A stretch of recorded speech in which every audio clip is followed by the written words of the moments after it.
big one. I hate it when that happens. Hey, Will, is that you? Of course it's me. Can't you tell? No, not if we all look the same. I don't. Will, we are krill. We are meant to look the same. Not me, Bill. There's only one of me in all the world. I am one in a trillion. Where are you going? I'm leaving!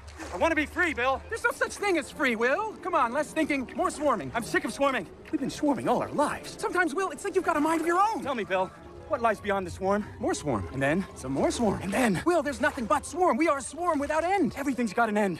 See? I end here. That is not a happy ending. It stands to reason, Bill.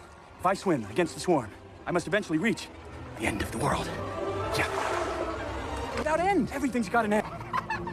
Maybe that's a black hole. They're just myths. Scary talk. Keep us in the swarm. Coming out of nowhere. Swallowing everything in its path. There's something that doesn't exist. It's very impressive.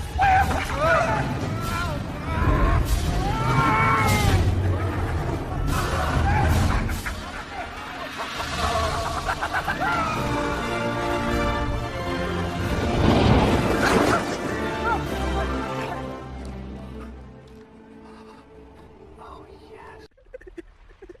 So this is all we are. Lunch. To think we spent our whole lives not knowing the truth. Goodbye, krill world. I am one in a trillion.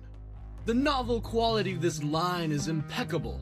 It reshaped our entire worldview.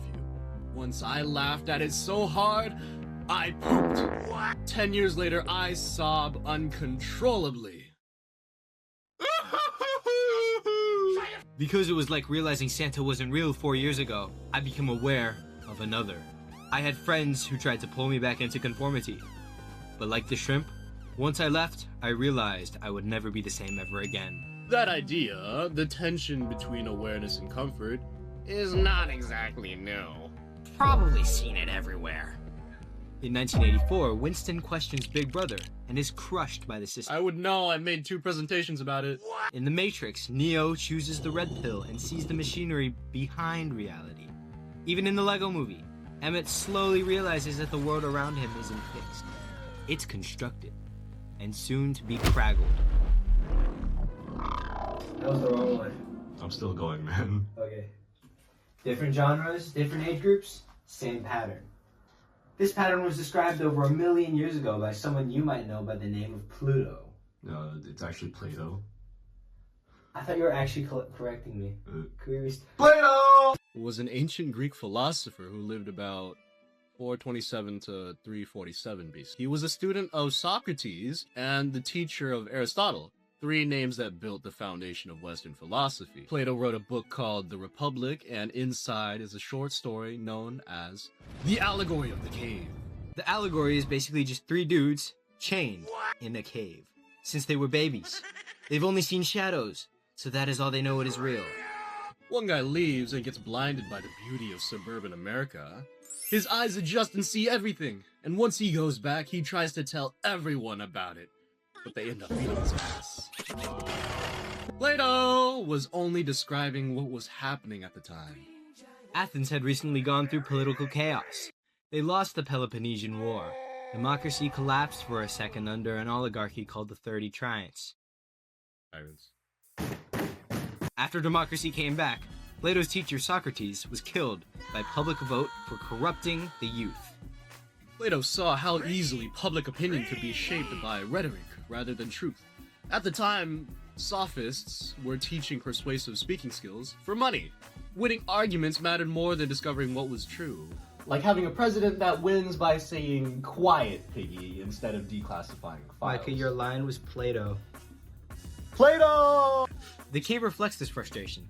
It asks, what happens when a society prefers comforting illusions over difficult truths? This idea didn't stop in ancient Greece. During the Enlightenment, philosophers challenged monarchy and church authority using similar reasoning. Scientific revolutions forced people to abandon long-held beliefs. Each time, truth disrupted comfort. That's why some philosophers and researchers never talked about their findings until later on in life, because it was like holding in a nasty fart on a crowded elevator. Today, it's the same. Just on a different level. The lives in here, baby. We're on AI slop, racist reels, and fake-generated political posts. These generate engagement, boost ratings, and screw up public opinion.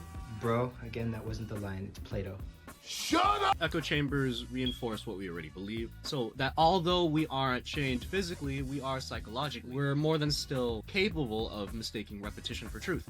This concept connects directly to our own interests, because at D-Tech we're supposed to be challenging authority, but the last time we tried to do that, people got expelled. Granted, that was like my first day at D-Tech, so on a more real note, we've had friends who we've tried to help out. We've supported them when they've gotten too comfortable.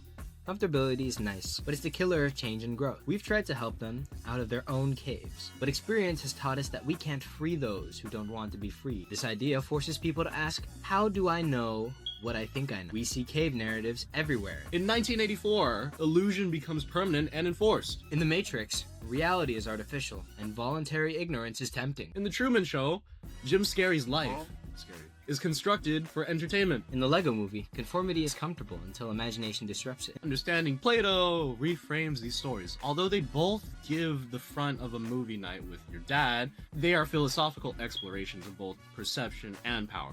But Plato's argument carries assumptions. He assumes truth is objective. He assumes that some individuals are more capable of accessing it, and he assumes the majority may prefer ignorance because ignorance is bliss. That raises questions. What if truth is socially constructed? What if Plato's idea of the philosopher king justifies elitism? What if shared myths actually stabilize society? What if I donated $4 billion? These counterclaims complicate the allegory and make it stronger, because real ideas withstand critique. The concept of illusion versus reality wasn't entirely new to us. We've seen it in films, books, discussions about misinformation, but what feels new is Plato's framing of escape as a responsibility.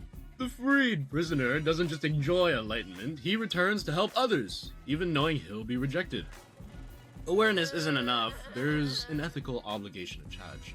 You know about Cain and Abel, right? Cain kills Abel out of jealousy, and when asked by God where Abel's at, he says, no clue, man, like, am I my brother's shepherd? Yes, bro, we must look out for each other, especially when faced with issues like media manipulation, intellectual conformity, privilege mistaken for merit. Especially this one.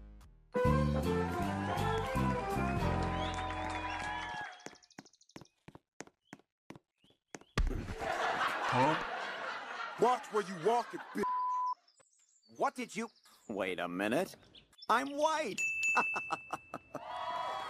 Where you going? Don't you ignore me.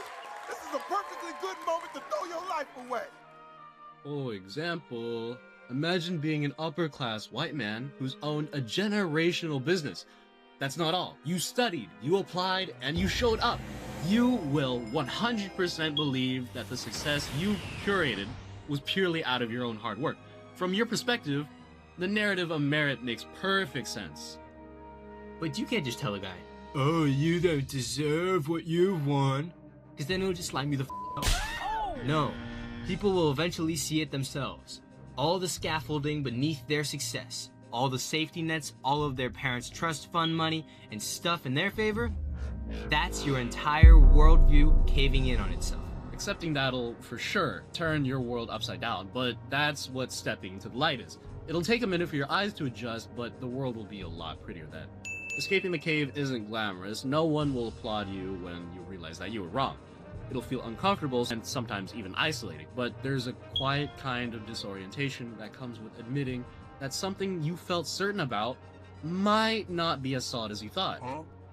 When you start questioning deeper assumptions, you're challenging parts of your identity. You'll begin to reevaluate institutions you've trusted, leaders you've respected, or traditions you've grown up with. That doesn't mean everything is corrupt or meaningless, but that everything is human, and human systems are by nature imperfect. Idea's entire goal is as simple as questioning and giving thought to how you decide what is true. Escaping the cave is about learning how to examine things, not just becoming nonconformist. Sitting with agonizing discomfort long enough to sort evidence from emotion, argument from assumption. The krill that drifts from the swarm risks being dragged back.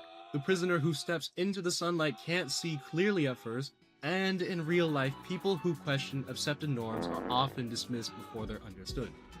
That pattern shows up again and again in history. New scientific models were ridiculed before they were accepted. Social reforms were resisted before they became common sense. Progress usually starts with someone being uncomfortable. Without those moments, without someone asking, is this really the whole picture? Growth stalls. Sometimes it stops altogether. This allegory makes us think about our own blind spots. Are we accepting something because it's familiar? Are we agreeing with a consensus without really testing it? Are we mistaking repetition for proof? More importantly, am I willing to change my mind if the evidence pushes me there? Real intellectual courage usually just means admitting you were wrong and moving forward anyway. Plato's cave feels ancient, but it's really something current.